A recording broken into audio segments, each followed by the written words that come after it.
r/Nosleep. Posted by u/Christopher_Maxim.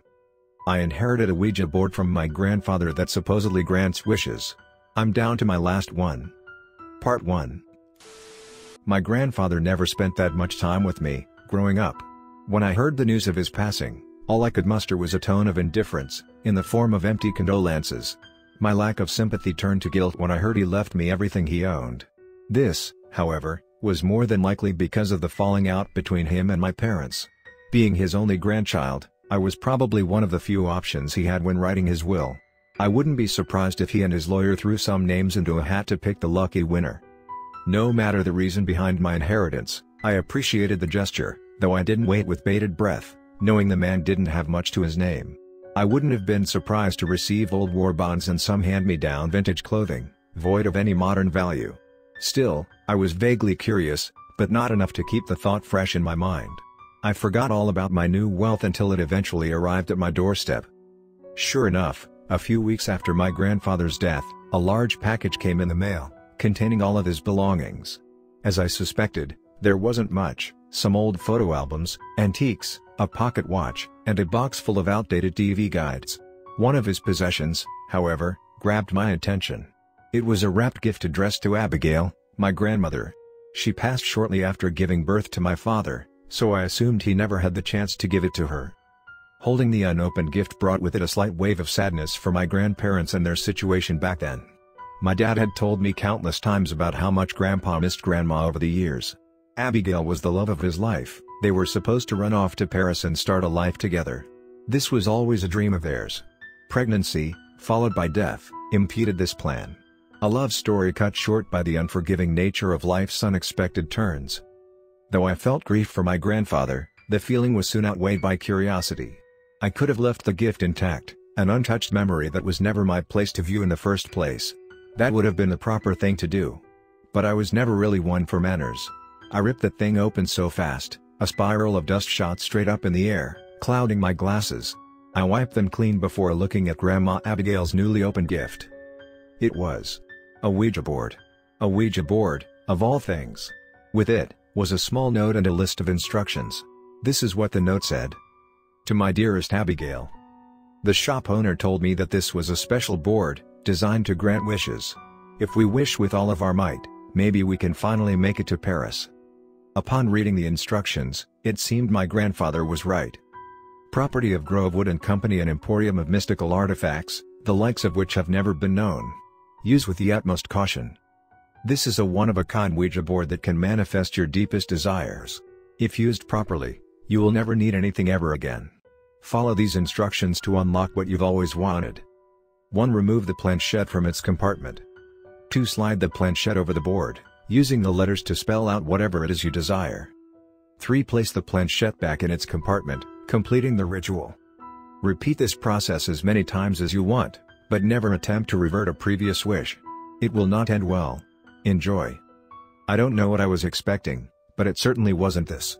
What a strange gift. Sweet, but strange. I tossed the board in with the rest of my grandfather's belongings and put them up in the attic. That's where I thought they would stay, but as luck would have it, life took another one of its unexpected turns. A few months passed. My grandfather and the items he left me were as far from my thoughts as they could possibly be. The only thing occupying my mind and heart was Veronica. We had been dating for 7 years, a perfect time to go our separate ways, according to her. I was devastated. I never knew how much I loved her until the moment she said goodbye. Heartbreak seemed to be a reoccurring theme in my family. I drank a lot that night. And I mean a lot. In addition to whiskey, I was consumed with a toxic cocktail of heart-wrenching sadness and anger. As my depressed thoughts ran haywire, I wondered if this was the kind of loss my grandfather felt when Abigail died. That's when I remembered the strange gift he bought.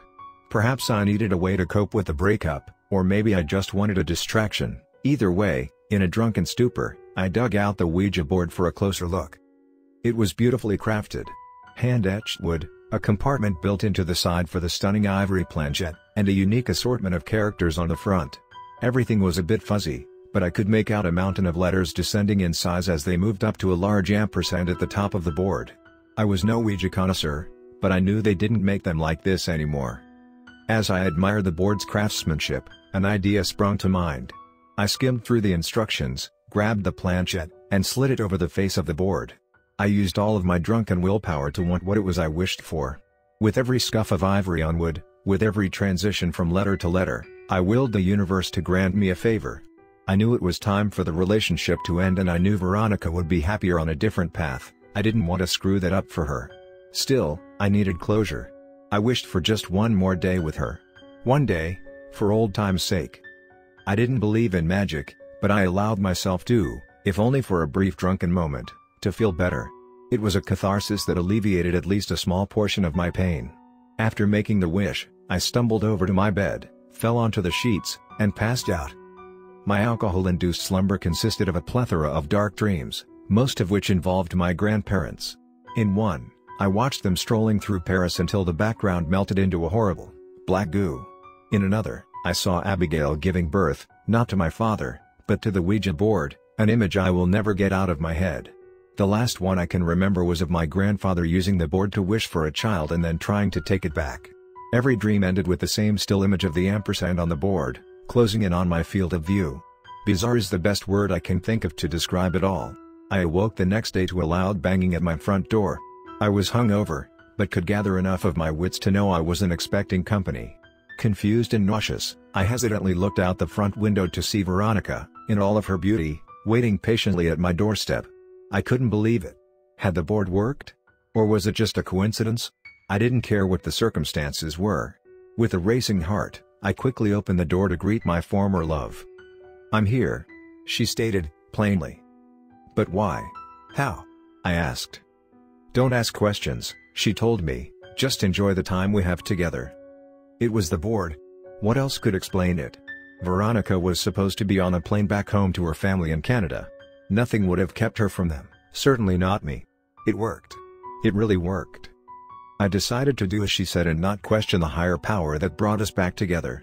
I would enjoy every last moment spent with her, and hopefully it would help me put our relationship to rest. I had been given another chance, and I had no intention of letting it slip through my fingers. That day was perfect. It was like every peak of our relationship rolled into one, an entire day of nothing but good moments, each one building on the previous to create a continuous story of happiness. That night, we even made love. The perfect ending to a perfect day. And as I laid there, my arm wrapped around her waist, we fell asleep together, one last time. I couldn't have asked for a better end to our relationship. It was bittersweet, but I was elated. I could move on from this. The memory of this day would keep me going for years to come. Or so I thought. Upon waking the next morning, I was horrified. My arm was still around Veronica's waist, but it was not the same living, breathing Veronica I went to bed with the night previous. My arm was wrapped around my lover's skeletal remains, a blackened pile of bone and ash. What I felt in that moment could be likened to shock, but it was different. Every drop of blood in my body ran cold and my heart sunk so low, I swear I could feel it beating in my stomach. I was absolutely mortified. I couldn't find it in me to move right away. All I could think of was the board and the stupid wish I made. I received exactly what I asked for, precisely 24 hours with my love. Now, she was gone to me. She was gone to the whole world. Her family would be waiting for her to get off that plane she never boarded. Her friends would wonder where she was.